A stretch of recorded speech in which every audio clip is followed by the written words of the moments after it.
Ladies and gentlemen, please welcome the 45th President of the United States, Donald J. Trump. I'm proud to be an American, where at least I know I'm free. And I won't forget the men who died, who gave that right to me. And I'm gladly stand up next to you and defend her still today. 'Cause there ain't no doubt I love this land. God bless the USA.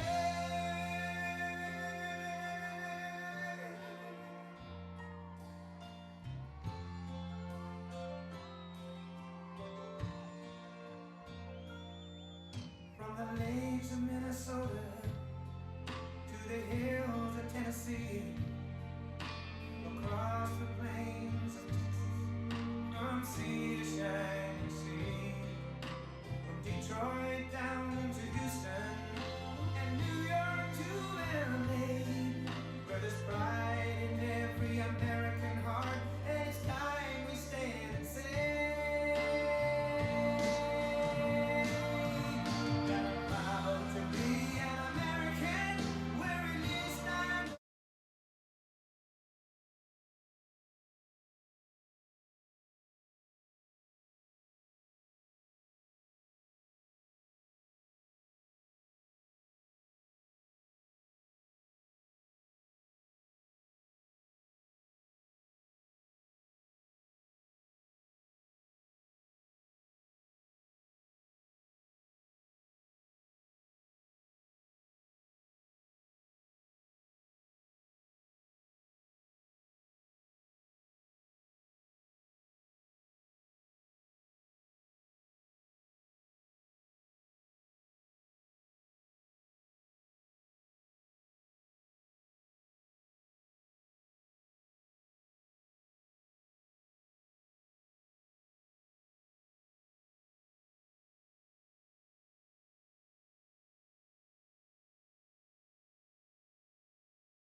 Very much. Thank you, everybody.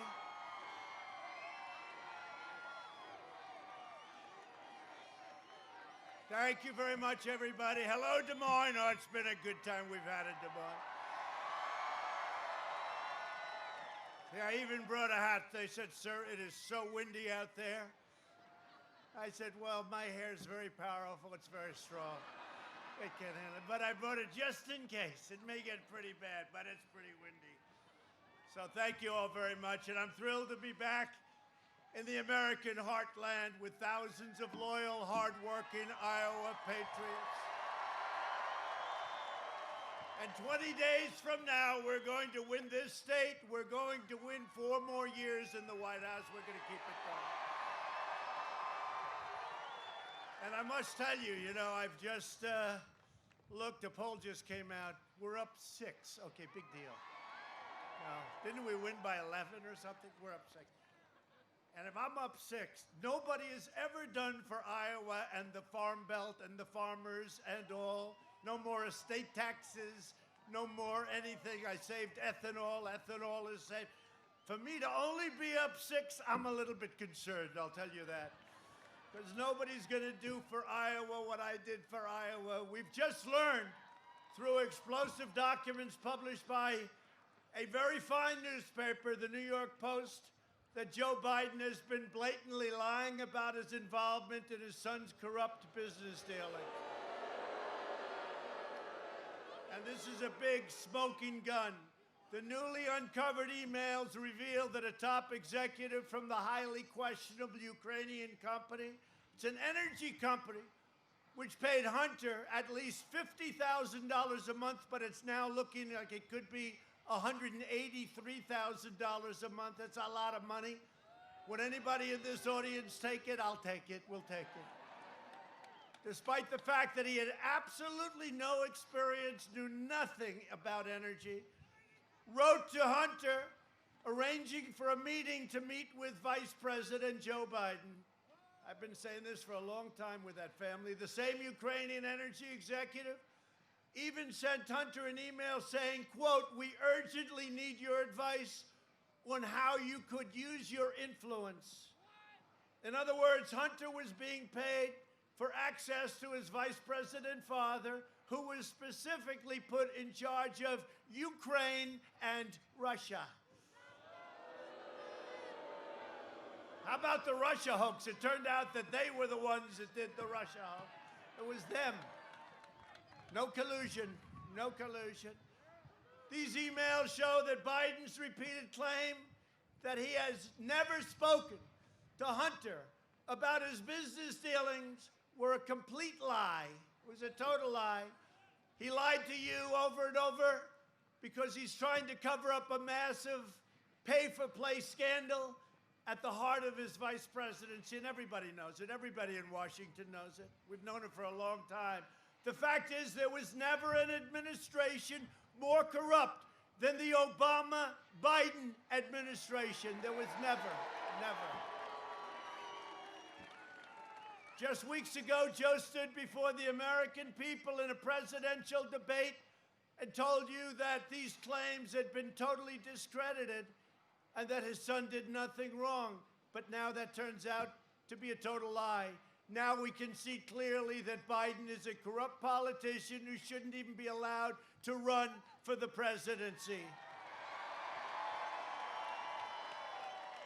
I was pressing Joe Biden to tell the truth because the corrupt mainstream media, right back there, all those cameras right back there, they're corrupt, and they refuse to write the story.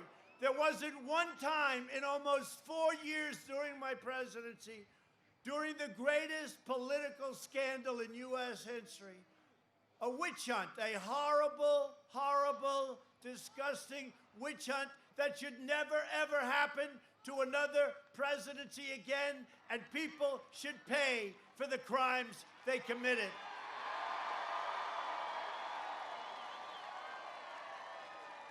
Which turned out to be a total illegal hoax that false and libelous stories every day. False and libelous stories, and they knew they were false too. They knew they were false. They were never taken down by Twitter or Facebook or the mainstream media, never once. Yet with Biden today, they take negative posts down almost before they even go up. They're trying to protect him. They're trying to protect Biden. They take him down. And I was just getting off that magnificent plane behind us, Air Force One. And I had heard, and I just don't know this for a fact, but they say, Kayleigh McEnany. You know Kayleigh, right? Kayleigh McEnany. Good Kayleigh, she's so great. She's incredible. They closed down her account. She's the White House press secretary because she's reporting the truth. They closed down her account. So let's see what's going to happen. And did you hear the news? Bruce Orr is finally out of the Department of Justice. Bruce Orr. Him and his wonderful wife, Molly. She wrote all this stuff, and then he goes and he works at the Department of Justice, and he took it. Didn't he bring it to the FBI? The wife writes it. She gets paid a lot of money. Bruce Orr is finally out of the Department of Justice. That's good. A couple of years too late, that's all. He should be not only in the Department of Justice outbox, he should be someplace else, okay? 8 months after his alleged meeting with the Burmese executives. So this Burmese, they say, pronounce it Burmese. A real beautiful company. Vice President Joe Biden went to Ukraine and threatened to withhold $1 billion in aid if they did not fire the prosecutor that was investigating his son and the company that his son worked for. That's very remiss. The documents also show that before one of Joe's trips to Ukraine, Hunter emailed his business partner saying his lucrative contract should begin now. Think of that. Should begin now. Right now, it's got to begin.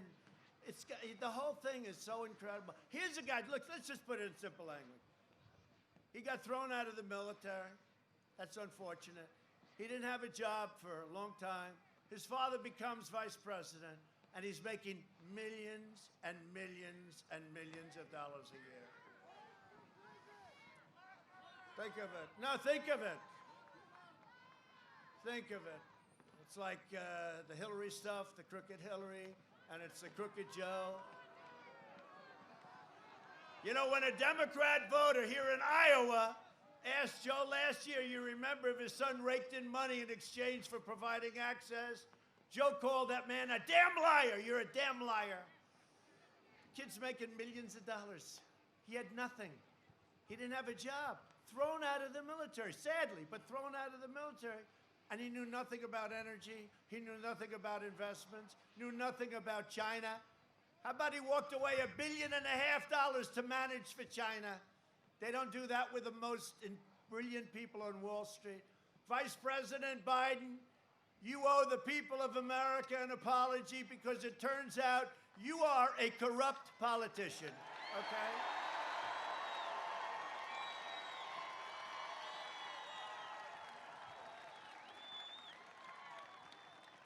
Joe Biden must immediately release all emails, meetings, phone calls, transcripts, and records related to his involvement in his family's business dealings, influence peddlings around the world, including China and including Russia.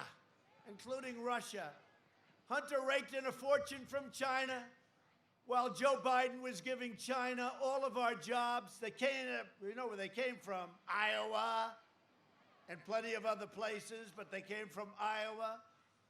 He was giving them, they were taking our jobs, they were taking our factories, they were taking everything, they were taking our wealth. And I gave you $28 billion, say thank you very much, President Xi. It came right out of China. And because of that, everybody's happy in Iowa. I just hope you remember that on November 3rd. Hope you remember. Nobody else would have done it. Nobody else would have done it. The Biden family treated the vice presidency as a for-profit corporation flying around the globe, collecting millions of dollars from China and Ukraine and Russia and other countries. In fact, the wife of the mayor of Moscow gave Hunter Biden a check for $3.5 million in cash, while his father gave away the store to Russia, including Crimea. Remember Crimea? The Bidens got rich while America got robbed. By contrast, and this is so true and so easily true, and I'm so proud of it in so many ways, I've given up billions of dollars to serve as your president, and it's my greatest honor of a lifetime. It's so true.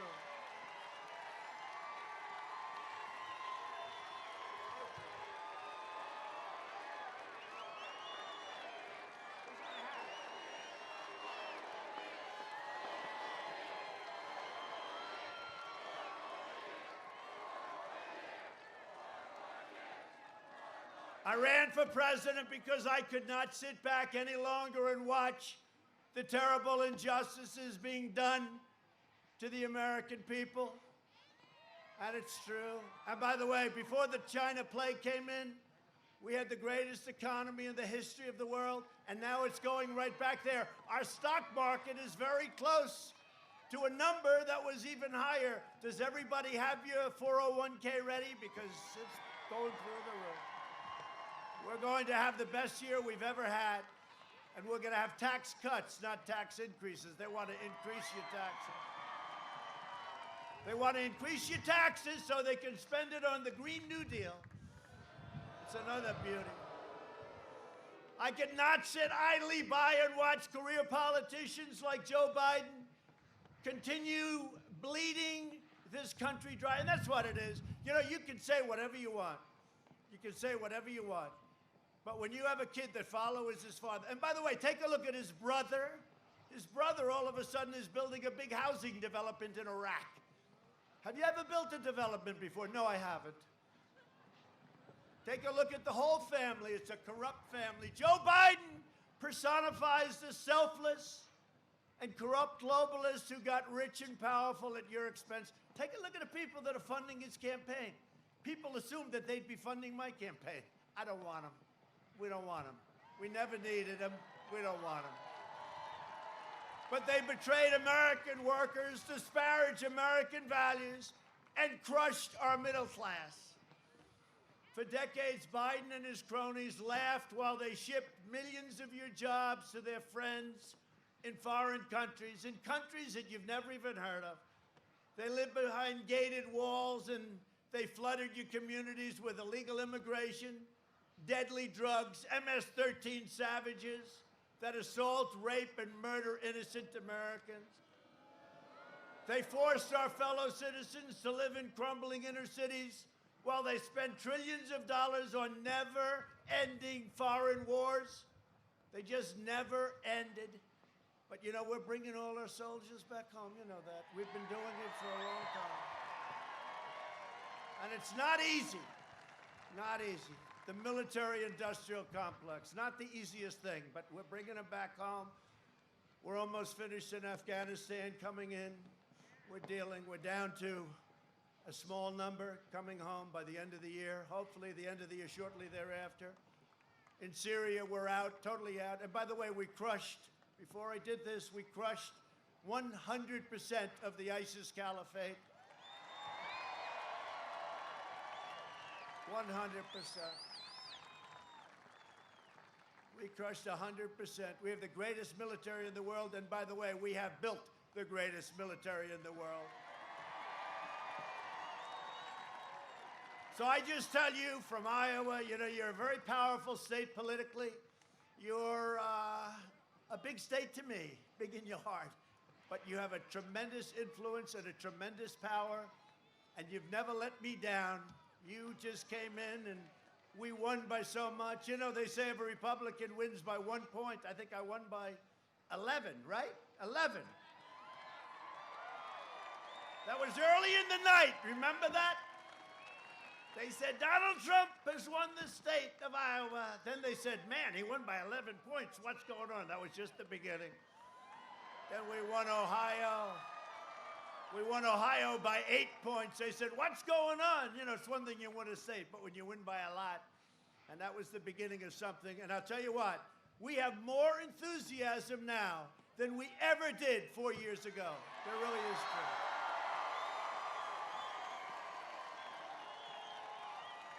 And we have great poll numbers, although, you know, you see a lot of the fake poll numbers.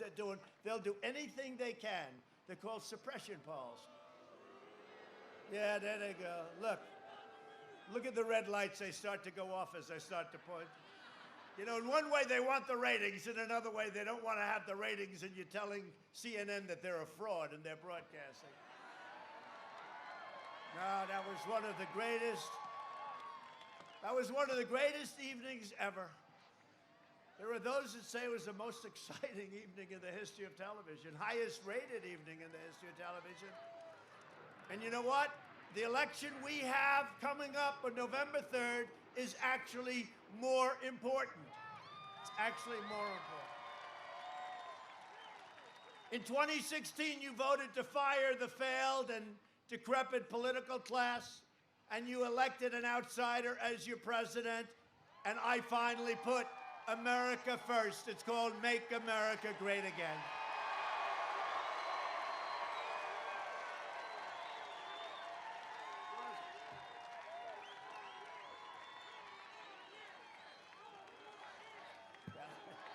It's windy out here. If you can wear the hat, I can wear the hat.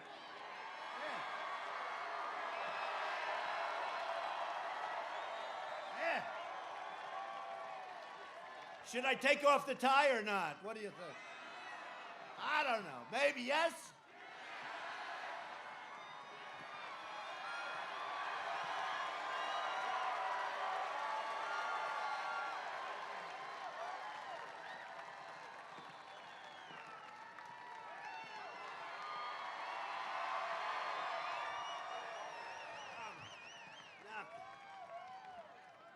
Oh, that feels so much better. That feels better. That feels good. Now we can all just relax and have a good time. No, but it's great to be with you. Seriously, we've had a great history here together. What we've done for you and what we've done for the farmers and what we've done for everything. You know, 2 weeks ago, you had the largest order of corn in the history of our country, right? 2 weeks ago, you had the largest order of soybeans in the history of our country and the largest order of beef. But you know why? Because China wants to keep me happy, that's why. It was from China because they know what they've done to us should never have been allowed. They could have stopped it. They didn't stop it. They should have stopped it. The only reason I'm your president is because the previous administration did a poor job, so poor, in fact, that I said, I'm going to run for president. And you know what? If they did a good job, I wouldn't have run. And if they did a good job, I guess I wouldn't have won. When you think, I wouldn't have run, and I wouldn't have won. But they were so bad, and it turns out they were so totally corrupt. We did not come this far to overcome this much and fight this hard, only to surrender our country back to the depraved Washington swamp. You know, when I would say, drain the swamp, I used to say it, you know, drain the swamp, and people liked it. I hated the expression. I hated it. I hated it. I just said, this is a hokey expression. And I put it in one speech, the place went crazy. I said, I'm starting to like that expression. Then I put it in another speech, and they went crazy. I said, you know, I really like it. I really like it. But you know, when I say drain the swamp, I had no idea the swamp was that dirty, that disgusting, and that deep. It's true. If I don't sound like a typical Washington politician, it's because I'm not a politician, thank God. And I don't want to insult our great politicians because you have some great ones with us tonight. But if I don't always play by the rules of Washington and Washington establishment, it's because I was elected to fight for you harder than ever. And I tell you what, I fight for you harder than any president has ever fought for anyone. It's not easy. But I love it because we're making tremendous progress. We're making tremendous progress. And the fact is that no administration in their first 3.5 years has ever done as much as this administration has done. You take a look at the list. And you know, it's amazing because they always challenge you. They challenge you on everything. They never even challenge me on that statement. I make that statement all the time. They just stand and they say, they grit their teeth. They say he's right. We might hate him, but they say he's right. Right now, I'm fighting to eradicate the virus, rebuild the economy, and save our country from the radical left. And that's exactly what we're doing. As a candidate, Joe Biden has made yet another corrupt bargain in exchange for his party's nomination. He has handed control to the socialists and Marxists and the lunatic left-wing fringe that are really running that party. He's not running it. Let's face it, Joe is shot, okay? Whether you like it or not. We can all be nice. It's gonna be my turn someday. It's even gonna be your turn someday, my friends. Someday. But you know, when it is your turn, you can't be president. One thing I've learned, President Xi of China, he's 100%. Putin of Russia, 100%. Kim Jong-un, by the way, whatever happened to that war we were supposed to be in? Kim Jong-un of North Korea, 100%. These people are sharp and they're smart. Joe has lost it. In his best day, he wasn't a smart man. Everybody knows that. But Joe is gone. If he wins, the radical left will be running the country. They're addicted to power, and God help us if they get it. We'll never be the same country, and we will never be able to recover. And we are on a basis, and I'll tell you something, the country was coming together. I was telling a very good reporter today that our country was coming together because we were having such success. that I was being called by people that normally I wouldn't be speaking to too much. They don't want me, I don't want them. But we had the best employment numbers in history, African American, Hispanic American numbers, women, Asian, everything. High school diploma, without high school diploma, colleges, PhDs. We had the best numbers in every category. 160 million jobs, we were never even close to that. We were at 160 million jobs. And it was all coming together. People, let's get together, let's talk. You know, it's like splitting up the riches, really, and in a positive way, splitting up the riches. And what happened is we then got hit with the plague. And now it's back to the drawing boards, but we're going to have a strong V. The third quarter is going to be incredible when you see the numbers. Not that I know anything, because I don't want to give you inside information, because I don't have it. They'll say, he's giving away inside information. They are sick.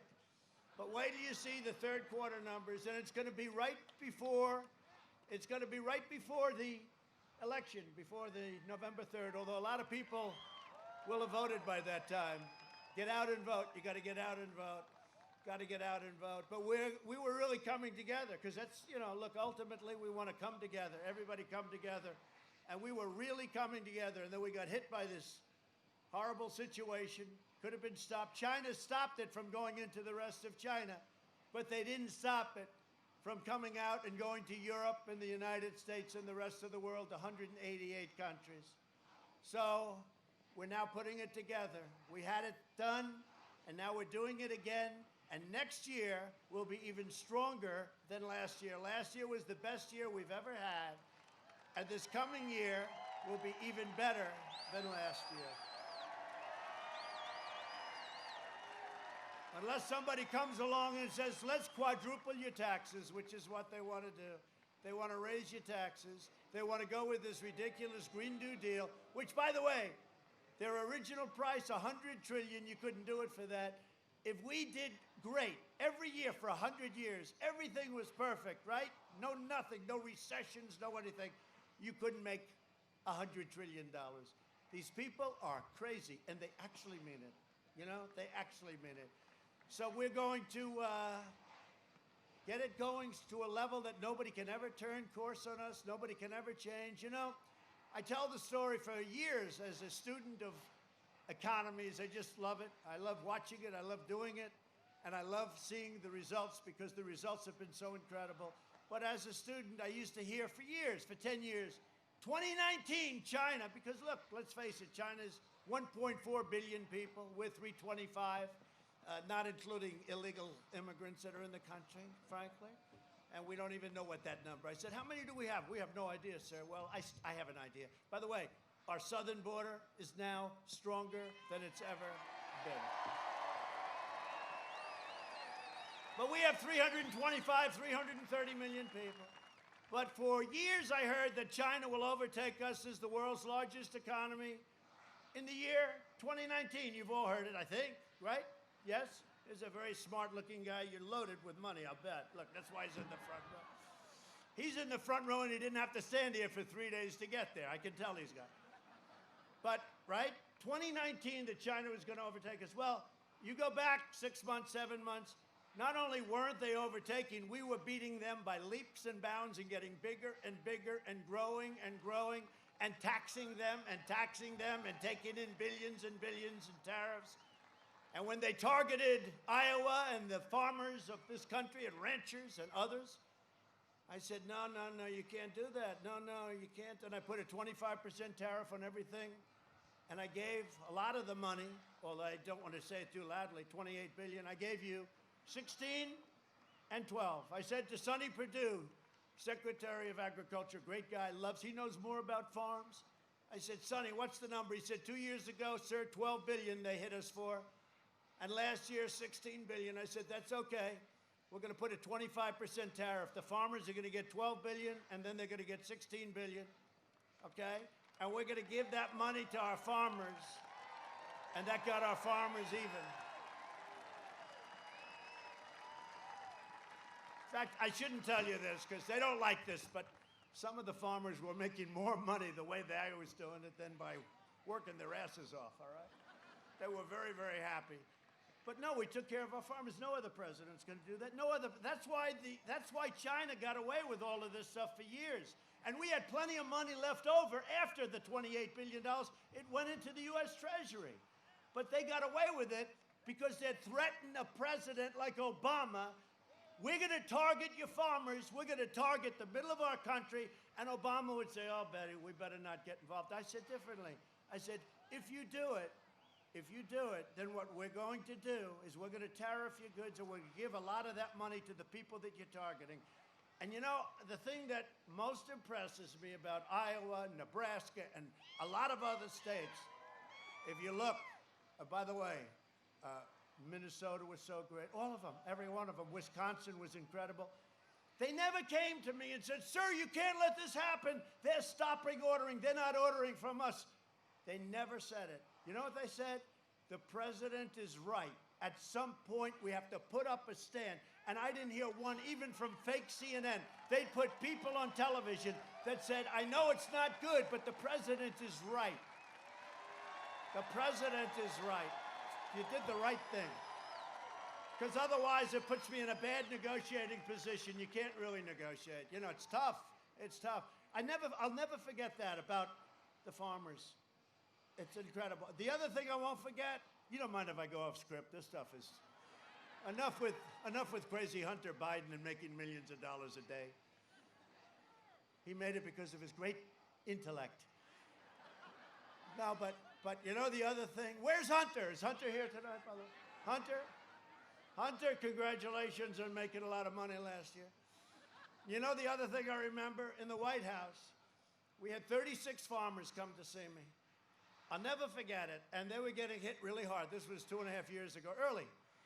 And they came in to see me, almost all farmers. And they said, sir, we're hurting, but you're doing the right thing, sir. I'll never forget this meeting. It's early. I have pictures of it. Many from Iowa, but from other states, but many from Iowa. And I never saw, because everyone's always asking me for money. I want money here. Countries want money. Our so-called allies are always asking for money. Please defend us, even though then they rip us off on trade. You know, we defend them, and then they rip us off on trade. They're always asking for money. So the farmers are in, and I said to them, you know what I'm going to do? I'm going to do a big thing. I'm going to get you a lot of money, and I'm going to do for tariffs, and I'm going to do this to China. This is very early on in the strategy. And I'm going to subsidize you guys. You're going to be so happy. And I used a terrible word. They said, sir, may I speak? Yes. You can. What do you want to say? We don't want subsidies, sir. All we want is a level playing field. We don't want anything. All we want. True.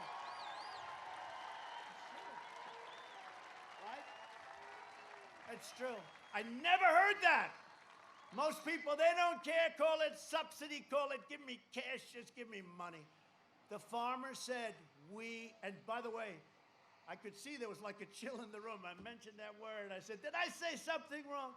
The farmers are unbelievable. They're the heart of this nation.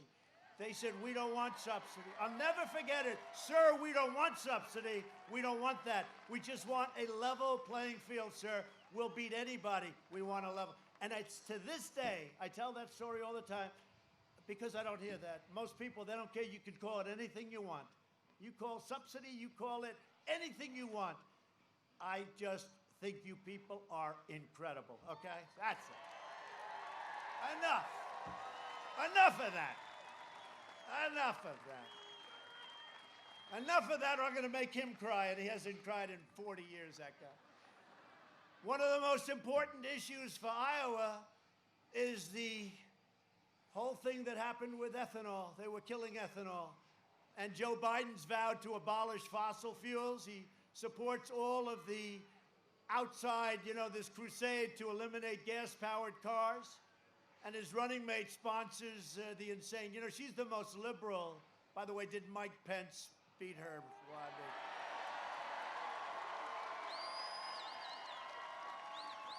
The expression in boxing, or as my friend Dana would say, UFC, if that were a fight, they would have stopped it, right? Mike Pence, we love Mike Pence, and he loves Iowa, too. He loves Iowa. He just left. The Biden-Harris platform will demolish Iowa ethanol, you know that, wiping out the entire industry. And we fought hard for it. You know, we went through the whole thing where we had no demand because of the pandemic. And we all fought hard to keep it going and keep the ethanol going. And we did the 12 months. You know, I did 12 months. Remember, it was 8 months. I said, why not 12? And they couldn't give me a very good answer. But I made it year round and 15%, right? Up from the 10, 15%. And it's great stuff. And when the market comes back, which is coming back, but in the meantime, you have inexpensive gasoline. That's not so bad, right? That's not so bad. Because nobody ever thought they'd see gasoline with a 2 in the front of it and less. And we've saved all of our energy jobs. And whether we like it or not, when we are having problem with energy, I called Russia and I called Saudi Arabia, and they reduced production by more than 10 million barrels a day, and our entire energy was saved all over the world, frankly. They're not doing it for us, but they're doing it for, let's say, everybody. And we have an incredible country, and we saved our energy industry, our energy jobs, and we are energy independent, and it's a beautiful thing.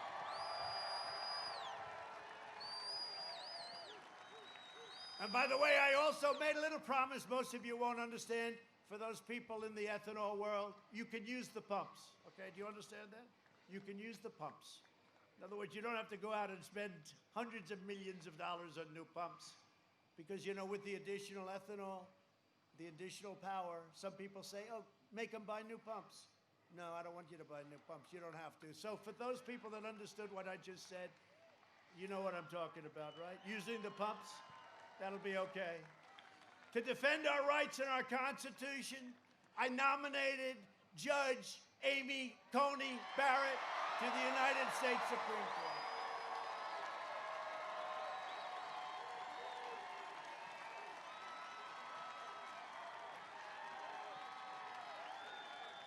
Right? And I'll tell you, you know, I don't mind running against Sleepy Joe, but I wouldn't want to run against her right now. She has to promise. Please promise me, Amy, you'll never run. No, she's been great. She's so outsmarting these people with bad intention. You look at some of the questions that are being asked, and it's so obvious. These are not great chess players, let's face it. Let's face it, they're not great, but they're horrible, just horrible, nasty, and she handles it like nothing. She's a great intellect. And one of the reasons she has a highly respected professor who's been teaching for many years, said she was the single greatest student that he's ever had. And that sold me. You know, I believe in that kind of thing. It's called intelligence. I believe in intelligence. But I just want to, having spoken to her in a few days, I want to just say that we made the right choice, right, with Amy.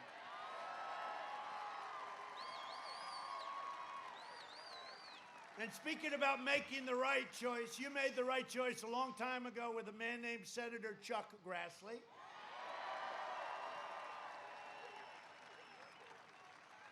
And you made the right choice, and you're going to do it again, I hope, because she's great, Joni Ernst. And they're right now in Washington fighting to confirm our great new justice, our future justice of the United States Supreme Court. Joni has been fantastic, and she's been fighting for Iowa values for a long time. She'll call me, sir, can we do this? Nobody called me more on ethanol than Joni and Chuck. In fact, I used to duck their calls. Tell them I'm not in. Just tell them I'm not here. I can't take it anymore, Joni. But that's what a good senator is. They want to keep your state going. They want to keep our country going. They love our country. They love our state that they represent. So Joni Ernst, you got to get her in. And Chuck Grassley, we don't have to worry about him. He'll be around forever. He's great. You know what I love about Chuck Grassley? He's got that voice, that great voice. Even when he's being nice, he sounds like the toughest guy, right? And he's being nice. And he looked at Comey, remember, you know, the corrupt FBI director. And he looks at Comey. He looks at Comey, corrupt guy. And he just said, did you leak? And Comey joked, yes, I did. He said, in the House. Now let's see what happens to him. But I'll never forget Chuck Grassley, and he didn't mean it to be mean. He just sort of like got that rough voice. Did you leak? What? Yes, I gave it to my college professor friend from Columbia, yes. Remember that? Ah, we love Chuck. What a piece of work he is. If Democrats win, they will pack the Supreme Court with radical left judges who would shred our Second Amendment. And believe me, if they win, your Second Amendment is gone, okay?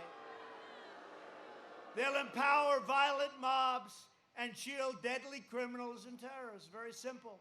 Joe Biden refuses to even answer questions unpacking the Supreme Court. How about this? They go up to him, do you want to pack the court? I'm not going to answer that question.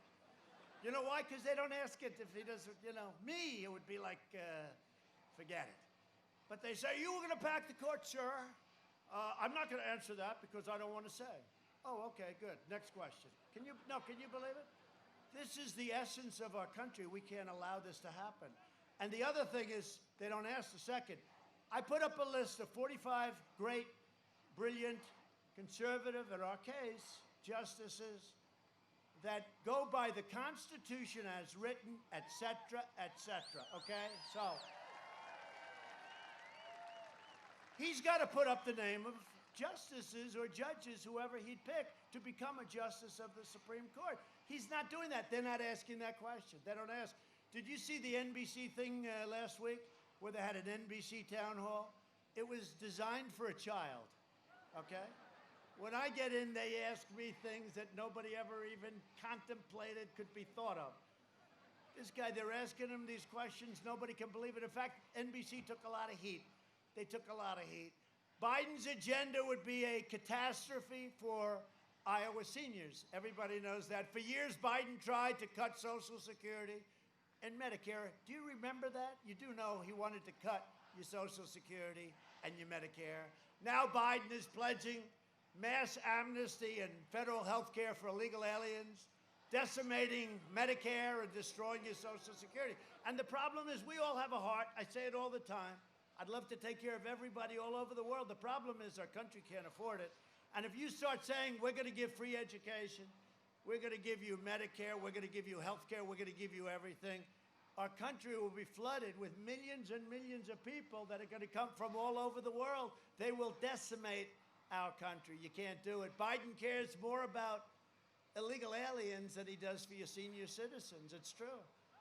And remember when they asked a question at the debate where the Democrats were up there? You had all these Democrats. They started off with 26. And in fact, I said, there's no way they picked Kamala because she treated him worse than anybody else. And her poll numbers were dropping like a rock, right? But they asked, who is going to give money, health care, to illegal aliens? And they all raised their hand. Remember Joe? He's looking around. Oh, yeah, he didn't understand the question. He did. You know, at least he has an excuse because he has no clue what the hell they're asking. But do you remember his position? He was like this. Their hands are all up. We're going to give all our money away. Forget about all you people. That's a big crowd, by the way. Look at that. Show it. Show it, please. Turn those cameras, please. That's a beautiful crowd. That's beautiful. But remember Joe, so he's standing there. He's going to give health care to illegal immigrants, people that come into the country illegally, in other words, right? They come in illegally. And under a plan, they have the manifesto. They want to give them a lawyer. That's what we need is more lawyers now, okay? They want to give them a lawyer. They want to give them education. They want to give them health care. But they asked the question, and I said, wow, because I think they had like 26 people originally, but every one of them raised their hand, including Sleepy Joe. And what happened is Joe's like this, everybody other hand, and Joe, you could see he's, for 47 years, he's got the itch because he's like, he knows this isn't going to work. He's saying to himself, because, there's still something left, not much, but he's saying to himself, there's a natural instinct, right? A political instinct. And his shoulder went up, and then his hand.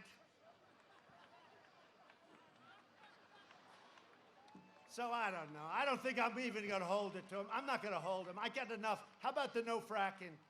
We will not frack. Do you understand me? We will not. Then he gets a nomination. He goes to Pennsylvania, where they are reliant on energy and fracking and the jobs. Probably 900 to 1 million jobs, right? Goes there. The day after he says he's not fracking, he says, we will frack. We will frack. And they don't hold it to them. If I ever did that, it would be the end. But never going to be the end for us either, is it? Huh? You know that. Never going to be the end. Because we have something going that nobody has ever had going. We have a relationship with the people that nobody's ever had. Not because, you know, I do think I'm a nice guy. You know, a lot of people, they say suburbia, the suburban. I've saved the suburbs, okay? I've saved the suburbs. Then I heard I'm not doing well with suburban women, okay? I got rid of, no, it's true, they say that. But of course they said that last election too. He will do terribly with women, terribly. And then when I did great with women, they said, man, he did well with women. Same thing's gonna happen. You know what I find? Suburban women, period, they want security. They don't want their home values going down.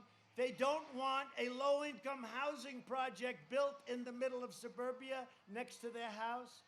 And we have a rule that's a disaster. It's a regulation. And I said to Ben Carson and some people, I say, I want to terminate it. They looked at me, they go, well, we can amend it. I said, you don't understand. I want it terminated. You all know about it. It's a disaster where they change the zoning and they make it impossible and you end up with low-income housing all over the place. And remember this, 29 to 30% of the people living in suburbia are minorities. So this has nothing to do with discrimination. It has nothing to do with anything. What it has to do is with the American dream. The American dream. We're not going to destroy the American dream for stupid people like Cory Booker. And he was putting Cory Booker in charge. How about that one? That's a beauty. Yeah, he did a great job as mayor of Newark, New Jersey. That worked out. How's Newark doing? This election is a choice between Trump recovery at a level that nobody's ever seen before and a Biden depression. If they get elected, they're going to double and triple and quadruple your taxes. You will have a depression, the likes of which this country has never seen before, and that probably includes 1929, okay? And one thing we learned about the farmers, they don't do well in depressions. Do we agree? They don't do well. Nobody does well in a depression. You will have problems like you've never had before. Joe Biden would terminate our recovery, delay the vaccine, prolong the pandemic. And by the way, for those states, open up your states. Open them up.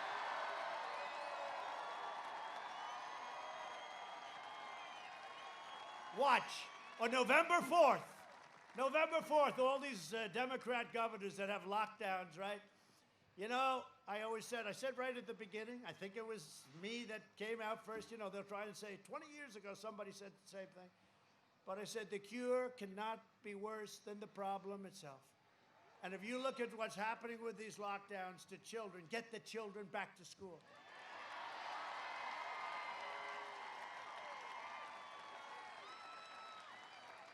Like, I'll give you an example. The children, 99.9%, Barron Trump, you know, he had the Corona-19, the China virus.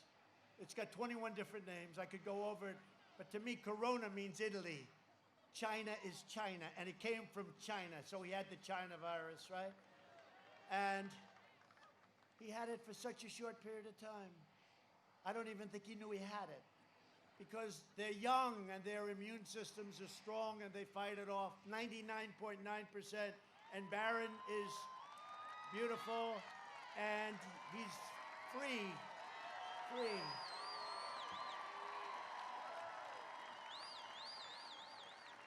In fact, my wife, our first lady, who loves Iowa, by the way, our first lady, she put out that Barron has tested positive. And I said, wow. And we talked about it. I said, you put it out, you're not, you know, it's like personal stuff, but we really haven't. I said, yeah, let's put it out. Barron's tested positive. Within like 2 seconds, it was, Barron is just fine now. He's tested negative, right? Because it happens. People have it and it goes. Get the kids back to school. We got to get the kids back to school. Get them back to school. All right? Get them back.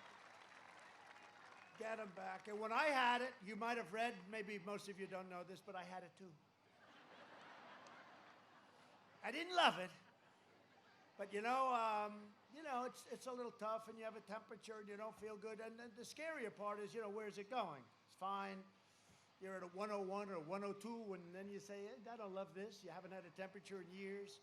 And then all of a sudden you have it. But you see what happens to people. And I went to the hospital, and it's an incredible hospital, Walter Reed. I've seen what they've done because I've been there many times for our great warriors that come back so badly wounded, and these doctors are incredible. And one thing when you're president, I'm laying in this bed, not feeling my best. And I'm surrounded by 12 doctors. One's the head of Johns Hopkins, one's the head of Walter Reed, one's the head, these incredible doctors. And I looked at the alternatives, all things we developed in the last 7 months. And one of them is Regeneron. And I said, I'll take that one. Because it very early in the testing, but it had great numbers. And I'm telling you, they gave me this, and they call it a therapeutic. To me, it's a cure. Because I felt like Superman the following morning. I felt like... In fact, I made a speech about a day later, 2 days later, somebody said, he looks better now than he did 2 weeks ago. What the hell's going on? So this is what's happening. We're making tremendous progress. The vaccines are coming out very soon. A lot of great things are happening on that front, but a lot of great things are happening for our country. I'm working to make the antibody treatment that I received I want to give it to all of the people that qualify for it. People in hospitals, people just before they go to hospitals. We'll clean out our hospitals. Eli Lilly makes a very similar drug, and we're going to do it free. We're going to do it free. It's not their fault. We're going to do it free. So we're in that process of getting an emergency, it's called emergency use authorization, and we're going to Regeneron and the Eli Lilly comparable drug. We're going to give it to everybody, and I hope they have the kind of luck that I have. But maybe I would have been perfect anyway. I like to say I didn't need it. I would have been perfect anyway because I'm so strong. You know, I said that. I said sarcastically, I said, well, I'm in no danger because I'm in perfect physical shape and I'm very young. And CNN goes and reports, President Trump lied to the American public. They said, can you believe this? This is, I was telling last night, we had an incredible rally in Pennsylvania. They're doing it to CNN. I thought they were doing it to me. I said, we don't have too many of them anymore. Do you ever notice, you know, at the beginning when we started, we'd always have the phony people that stand up and, you know, raise their voice, then go home to mom and get bawled out. I don't know. I shouldn't be talking about this because all of a sudden but we don't have that anymore. I learned about the cameras because the cameras never like showing. Look at that. Look where that crowd goes to. Look where that crowd goes to. All the way back to the buildings. And I'm always telling, I never thought the cameras could move. And then I just noticed whenever we had a troublemaker in the audience, they'd spin around. They'd be in like a pretzel, right? They can do anything, these guys. I thought they were like rigid, you know, like a rigid piece of steel. They don't turn. But if we had in the back room behind the pillar, somebody, that camera would be turning around like a snake, 15 different angles. But that sounds good. That's a brand new F-35 fighter jet. You can't see it. They say it's the greatest plane in the world. And by the way, speaking of that, our military, when I came in, the world's most overrated general told me, sir, we have no ammunition. Because we may have had a conflict very early in. And I said, no president should ever hear that. And we have rebuilt our military, $2.5 trillion, all made in the USA, with equipment like that, the likes of which no country has ever seen before. We are the envy of Russia and China and any other country. We have equipment that nobody has, our missiles, our rockets. Our nuclear has been totally upgraded, and pray to God we never have to use it because I see what happens. Pray to God. But if we didn't have that, we could be in very big trouble. It's a very tough situation. But you look at the new tanks that we've ordered from Ohio, by the way. We kept the Lima plant. I said, keep it open. They were going to close it. I said, keep it open. Before I became president, I said, keep it open. Because I visited it. I said, you could never build a plant like this. You could never get the people to make the tanks, and we're going to be ordering tanks. We've totally rebuilt our military. We have the greatest missiles, rockets, tanks, fighters, bombers, tankers, ships in the world, all made in the USA.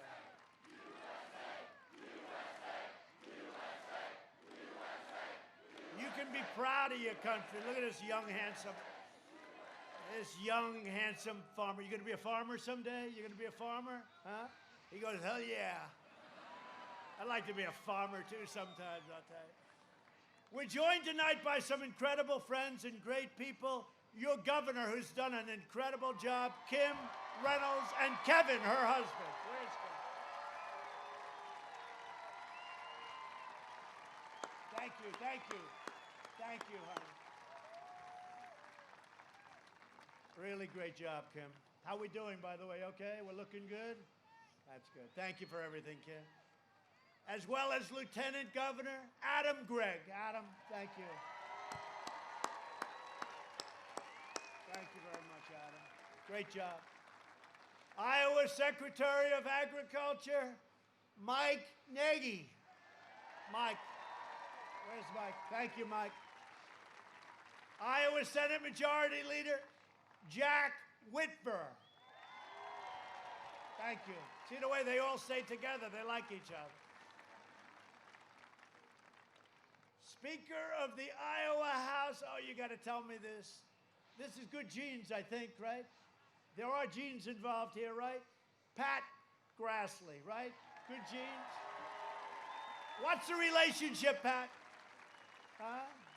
That's good stuff. You got good stock. I want to bet on that guy in the future. Thank you very much. Great job. I hear you're doing a great job. We're doing all right? Good. Thank you, Pat. Ambassador Terry Branstad. Okay, do we have time for one quick story about Branstad? Okay.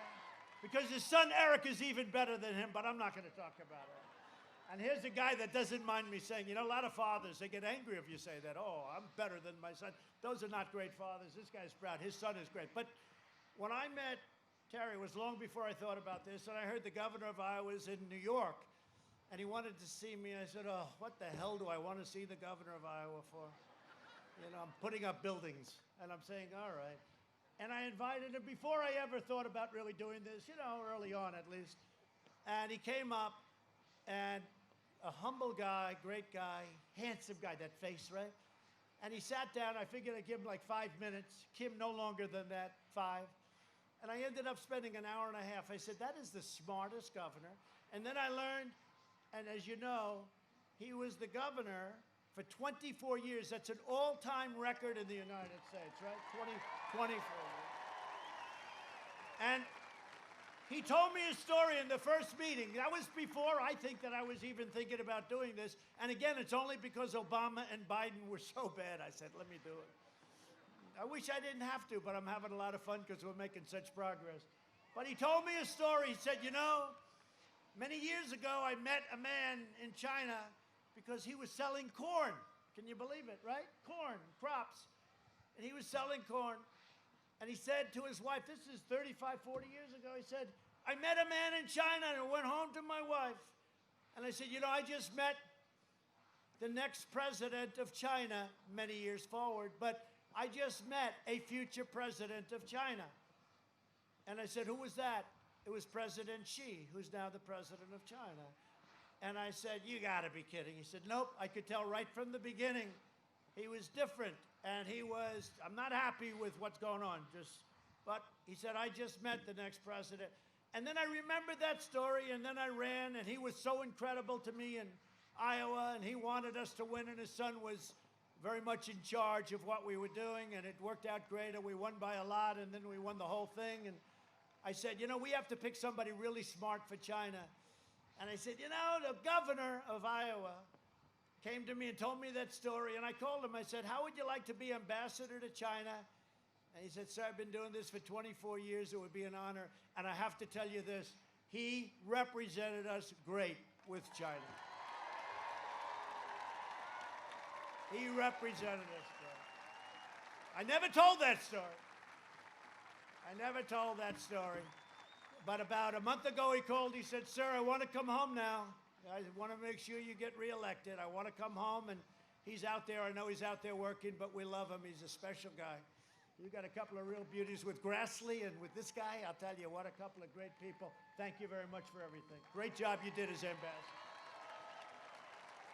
The only question I have is, do we call you Mr. Ambassador or Mr. Governor? What do you like? He said either one's okay. That's him. Anyway, thank you very much. Great job.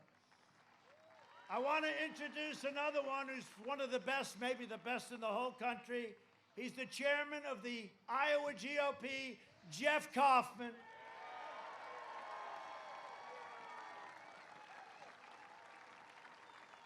You look good, Jeff. You lost weight, Jeff.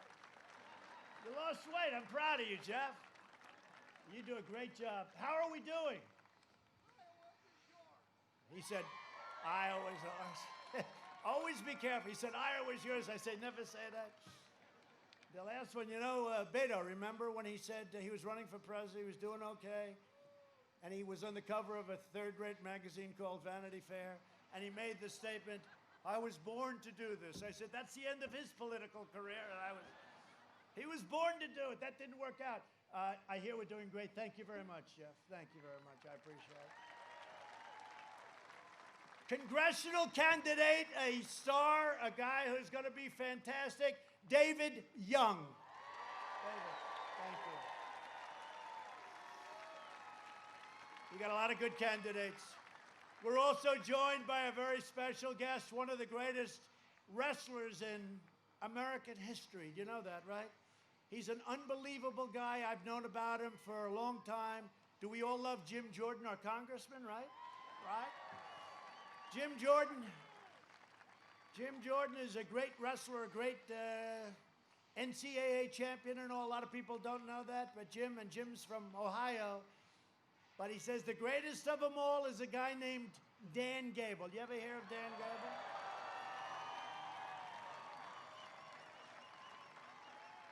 And listen to this. I mean, I have to tell you, is Dan here? I hope he's here. Come here, Dan. Come on. Come on. Look at this. You mean I can't take this guy in a fight? Can you believe it? Huh? Wow. Wow. Come here, man. Hey, Dan, I'm immune and I can't give it to you, so that's good. We love you. But I met Dan a few years ago, and I looked at him and I said, how come he's 181-1? Think of it. He won 181. People don't know, like, that's like crazy. 181-1. I'm going to ask you later on who is the one. I want to find out who. But he did something else. He won the Olympics, 1972. And to do that, he had to wrestle against the 6 greatest wrestlers in that weight class in the world. And he did something never done before. He didn't yield 1 point throughout the whole thing. And he ended up beating, in the Olympic finals for the gold medal, he beat the great Russian wrestler, didn't get a point. He went through the whole thing. Nobody got a point. And I'm looking at him and I'm saying to myself, I'm telling you I could take him, but I better not try it. But Dan has been inducted into the USA Wrestling Hall of Fame, the US Olympic Hall of Fame, the National Wrestling Hall of Fame, and the United World Wrestling Hall of Fame.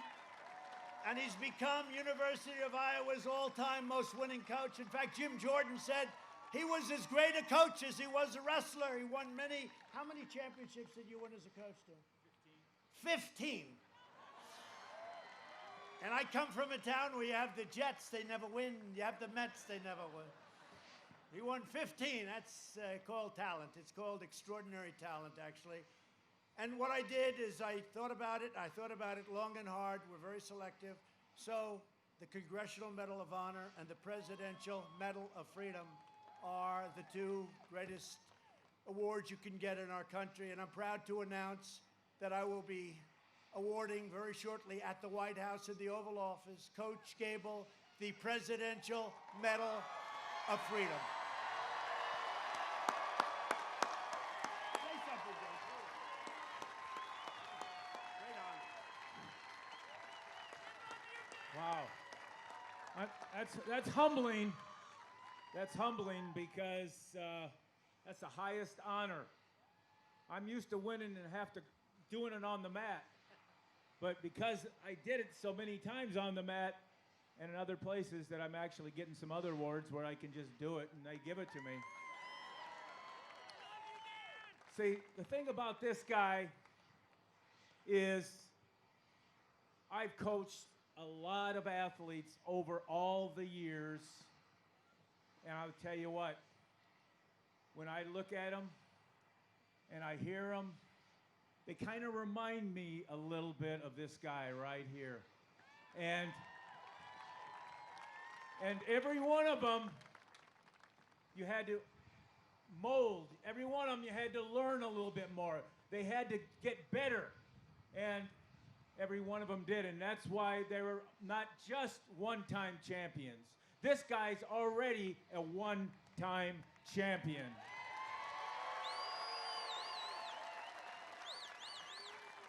But because he's open for learning and he's already very competent, that he's going to be a multi-champion President of the United States of America.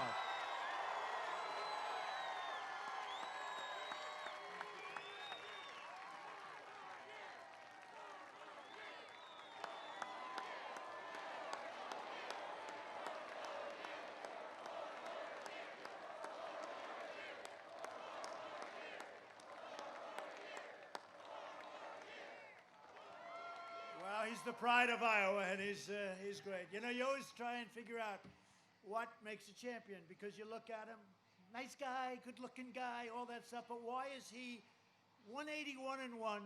Why is he a gold medalist that's done something that nobody ever did? Didn't allow 1 point of any of these wrestlers, and they're all the best in the world, the toughest. And there's just something different, and you'll probably never figure it out. It is with great champions. You see it, and you see it all the time with great champions, but there are very few. Jack Nicklaus, you see it. Tiger got the same award. When Tiger won the Masters a few months ago, I said, you know what? That's an incredible thing he did.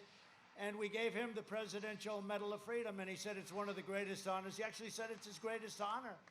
I said, Tiger, you deserve it. You know, he went through a lot, and he came back. But you have great champions, and they're different, and nobody knows why. That man is different, and he's a champion, and it's an honor to present you to the people that love you most, Iowa. Thank you. Thank you. Under my administration, we built the greatest economy in the history of the world, and now we're doing it again. We've got a V shape. We're going to see some very big numbers, and you're seeing it. In my first 3 years, family income increased by $6,000. That's more than 5 times the gains in all 8 years under the last administration. African American income grew 9 times more than it did under Biden and Obama. We lifted 6.6 million Americans out of poverty, so proud of that. African American unemployment, Hispanic American unemployment, and Asian American unemployment all reached the lowest levels in history. At the end of the last administration, the Congressional Budget Office projected fewer than 2 million jobs would be created over the next 3 years. And we crushed that prediction and created almost 8 million jobs. Nobody can believe it. We're doing it again. My policies have benefited those who needed it the most. The bottom 50% of households saw an astonishing 40% increase in net worth. After our tax cuts, wages grew fastest for the nicest, I mean, it makes me feel so good, blue-collar workers. They were the ones that had the biggest benefit from what we did. Since the China virus, we have created a record 11.4 million jobs. That's a record. We've never created jobs at a level at which we're creating them now. We've already cut the unemployment rate in half. We're down to 7.8%. Sounds high, but a lot of people said we're going to be at 42%. We're down to 7.8, and going down rapidly. Under Biden, it took 30 months to recover more than half of the jobs lost. 30 months. We did it in 5 months. Jobs have been recovering. Think of this. Jobs have been recovering 23 times faster than the Obama-Biden recovery. 23 times faster. Not 23%, 23 times faster. I've spent the last 4 years reversing the damage Joe Biden inflicted over the last 47 years. He supported NAFTA, a disaster. Now you have USMCA, it's the best, it's now kicked in. He supported TPP, would have destroyed your farms, would have destroyed everything, and our auto industry would have been gone. And he supported China's entry into the World Trade Organization, a catastrophe for our nation. You know, China tries to get away with the fact that they are a developing nation. Not anymore. If Biden wins, China wins. That's what's going to happen. If Biden wins, China will own our country. They'll own it. And if we win, Iowa wins, and America wins, and we're going to win for a long time. For decades, our politicians spent trillions of dollars rebuilding foreign nations, fighting foreign wars, and defending foreign borders. But now we are finally protecting our nation, rebuilding our cities, and we are bringing our jobs, our factories, and our troops back home to the USA where they belong.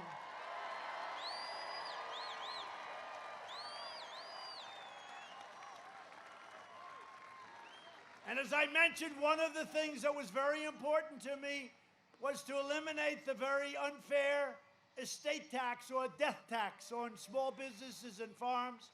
So now if you love your child and you're a farmer and you think he's doing a great job or she's doing a great job and she wants to keep the farm or he wants to keep the farm, there is no more estate tax where they have to go out and borrow a fortune to pay the tax.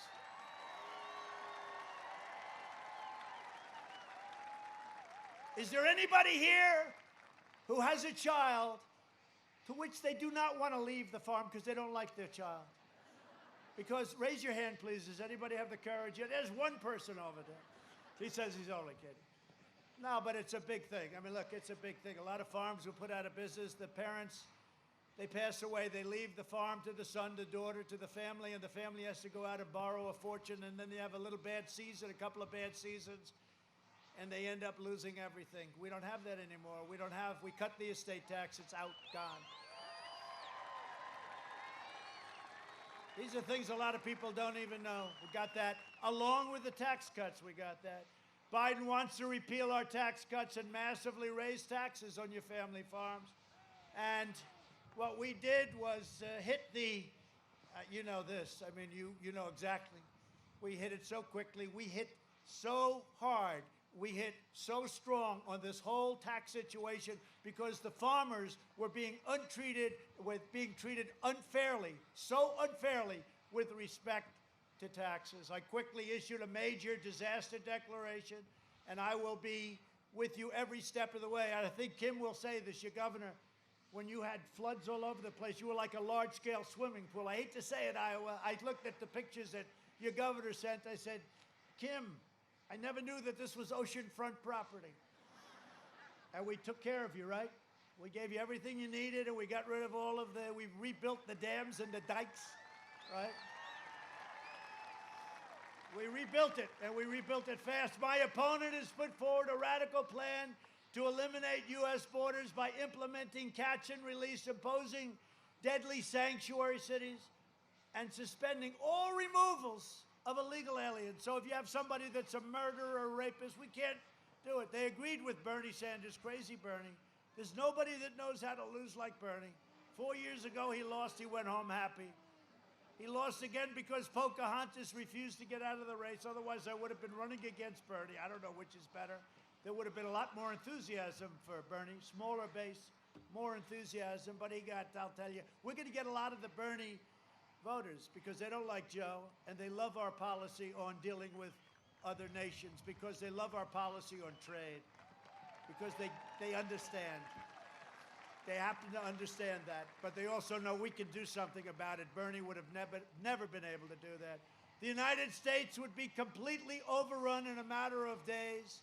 Under my leadership, we achieved the most secure border in U.S. history, and we are finishing the wall. It's now over 400 miles long. It's already built, and as I said, Mexico is paying for the wall.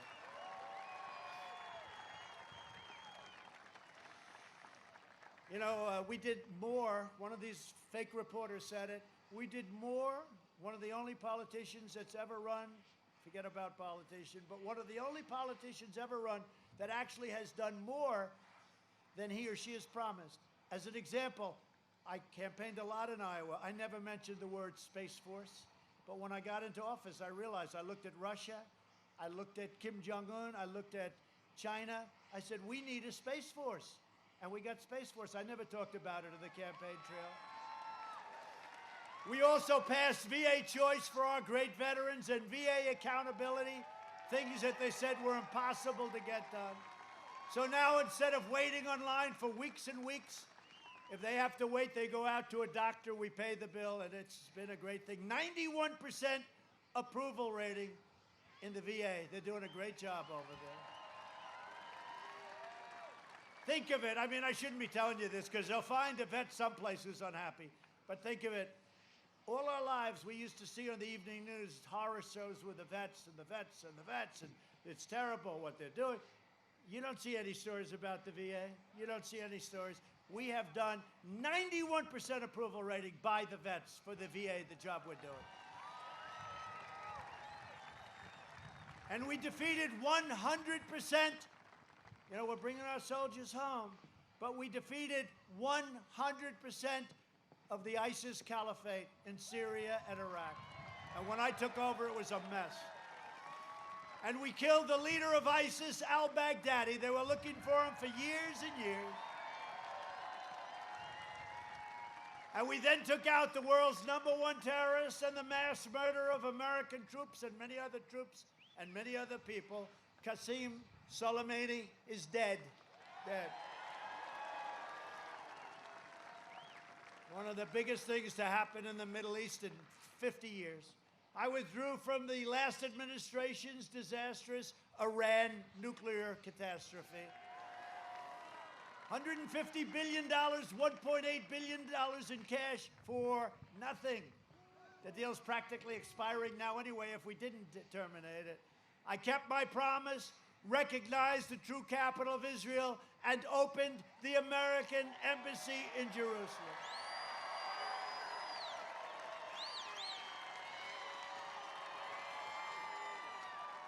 And you know that presidents have been talking about that for decades. Every president said they were going to do that, then they never had the guts to do it. I also recognized Israeli sovereignty over the Golan Heights. And that's been 52 years they've been talking about that. I got it done in about 2 hours. And instead of endless war, we're forging peace in the Middle East. So I get nominated for 3 Nobel Peace Prizes, different subjects. And I told the story the other night. I was in Florida, Pennsylvania. I told our First Lady, darling, we're going to have the greatest publicity I've ever had tonight. I got nominated for the Nobel Prize. Do you know what that is, darling? Let's go home. So I leave for the first time in a long time early. I get home, I turn on the television. They talked about your floods in Iowa. They talked about how's Iowa doing the crops? How's this happening? How are they doing in Florida? 3, 4 stories, one after another. Where's my Nobel Peace Prize? They don't talk about it. I said, you know, darling, this news is a little tough. It's a little tough to crack. When Obama got his Nobel Prize, it was so early, he didn't even do anything. He still doesn't know what he got it for. They said, why did you get it? He said, I have no idea. And it was the biggest story. It was all over the place. With me, I got 3, and they got 3 nominations. Nobody talks about it. So at least I figured I might as well mention it, right? Kim, I should mention it, right, Kim? Kevin, right, Kevin? Kevin, stand up, please, Kevin. There's the guy. They went on a hunting trip. My son, Don, he loves hunting, and he went, Kevin, Don, and about 300 of the governors, your previous Terry your previous governor's friends, and they all went hunting, and it was like 25 degrees below zero. The only two guys that stood out there the whole time were Kevin and Don Trump Jr. And they came back. Everyone else was back in about 15 minutes, Terry, right? They were all back, and they wanted to go back into the lodge. The hell with this. And after a weekend, my son comes back, and Kevin comes back, and you two guys didn't even know what they were talking about. You didn't know what the problem was, right? People don't know that about Don, and they don't know that about, but Kevin is fantastic. Thank you, Kevin, for being here. Appreciate it. He's a real guy. So I'm ending the old wars, and Biden will lead us into new wars, and we did more in 47 months than Biden did in 47 years, and that's a fact. And if you look at the Democrats, they're pushing the most far-left agenda ever put forward by a presidential nominee. Their plan would destroy your Social Security, destroy protections for pre-existing conditions. Biden vowed to terminate our travel bans on jihadist regions. You know, I got the travel ban. Everyone said, oh, that's not nice. I said, really? It's not nice to come up and blow up cities either, is it? We won in the United States Supreme Court, and he wants to end it and surge refugee admissions by 700%, meaning 700%, opening the floodgates to radical Islamic terrorism. No, thank you. No, thank you, Sleepy Joe. He'll ban school choice, and he'll ban charter schools, very important places, and it all starts. You know, civil rights all starts with the education, and we need school choice. In the second term, I will provide school choice to every parent in America. We've already started. We've already started. You know, it's an incredible thing because it's great education for less money. It's sort of a crazy thing. Less money, great education. And just to sort of finish up, a vote for Republicans is a vote for safe communities, great jobs, and a limitless future for all Americans. Over the next 4 years, we will make America into the manufacturing superpower of the world, and we will end our reliance on China once and for all. It's already happened.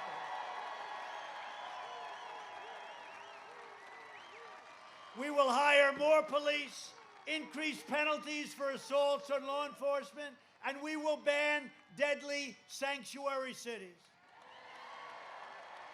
We will uphold religious liberty, free speech, and the right to keep and bear arms, your Second Amendment.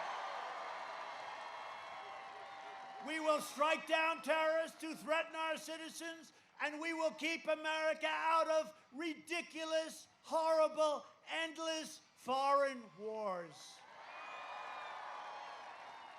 We will maintain America's unrivaled military might. We have never, ever been even close to as strong as we are right now. Greatest equipment ever in our history. And we will ensure peace through strength. And if you remember when I ran, they said, oh, he's a very militant kind of a guy. We'll be in a war the first week. Well, where's the war? Where's the war? And I'm making other countries pay because, you know, NATO, they weren't paying their bills. They were delinquent, to use a New York real estate term. They weren't paying their bills. I said, you got to pay. The Secretary General of NATO is my single biggest fan. They're paying $130 billion a year more now because I said, look, you got to pay. You got to pay. They rip us on trade, and then we're supposed to protect them, the European Union. So NATO. So they're paying $130 billion more, going to $410 billion more each year. So that's it. Where are the wars? He's going to get us into a war. Where are the wars? They don't want any part of us. Nobody wants any part of us in the world. And we're tired of being ripped off as a country. We will end surprise medical building. We will, you know, the surprise medical building is a disaster. It's ending as of January 1st.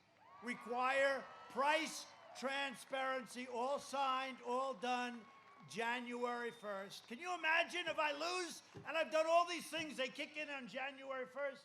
You're going to say, boy, that Biden's done a great job on price transparency. And they'll say, what do you think? And he has no idea what the hell it is. and further reduce the cost of prescription drugs, we went to a favored nations clause so that we will pay the lowest drug prices in the world, okay? We will strongly protect Medicare and Social Security, and we will always protect patients with pre-existing conditions. America will land the first woman on the moon, and the United States will be the first nation to land an astronaut on Mars. And you know, when I took over, NASA was basically closed. It was shredded. It was nothing. And now it's the #1 preeminent space center anywhere in the world by far. We will stop the radical indoctrination of our students and restore patriotic education to our schools. We will teach our children to love our country, honor our history, and always respect our great American flag. And we will live by the timeless words of our national motto, "In God we trust," and it won't change. For years you had a president who apologized for America. Now you have a president who is standing up for America and standing up for the great people of Iowa. So get your friends, get your family, get your neighbors, get your workers and co-workers, and get the hell out to vote, because if I don't get Iowa, I won't believe that one. I may never have to come back here again if I don't get Iowa. I'll never be back. You understand that, Kim? I will say this, there has never been a president has done more for farmers and ranchers, for the Farm Belt, for Iowa. There's never been a president that's even come close to what I've done. And I will say that, and I'll say it loud and clear. I'll say that loud and clear. From Cambridge to Council Bluffs, from Cedar Rapids to Rock Rapids, from Davenport to right here in Des Moines, we stand on the shoulders of Iowa patriots who gave their blood, sweat, and tears for this beloved nation. We inherit the legacy of American heroes. Just nobody has anything more than what you have. So much. Look at yourselves and look where you've come. Look even in the world of politics. Iowa. It's Iowa. And by the way, as long as I'm here, Iowa, and I made this pledge to you 4 years ago, Iowa will always come first in the rotation. You know what that means, right? There's a lot of pressure. Let's put them back. I said, no, you're not putting them back. You know why? Because that's called the opposite of cancel culture. That's called a great American tradition. Iowa will always be #1, okay? You can forget it. We inherit the legacy of American heroes who crossed the oceans, blazed the trails, settled the continent, tamed the wilderness, laid down the railroads, dug out the Panama Canal, raised up the skyscrapers, won 2 world wars, defeated fascism and communism, and landed our brave American astronauts on the face of the moon. So much you've done. We made America into the single greatest nation in the history of the world, and the best is yet to come. Proud citizens like you helped build this country, and together we are taking back our country. We are returning power to you, the American people. With your help, your devotion, and your drive, we are going to keep on working, we are going to keep on fighting, and we are going to keep on winning, winning, winning. Because we are one movement. We are one people and one family. We are one glorious nation under God. And together with the incredible people of Iowa, we have made America wealthy again. We have made America strong again. We have made America proud again. We will make America safe again. And we will make America great again. Thank you, Iowa. Thank you. Thank you very much.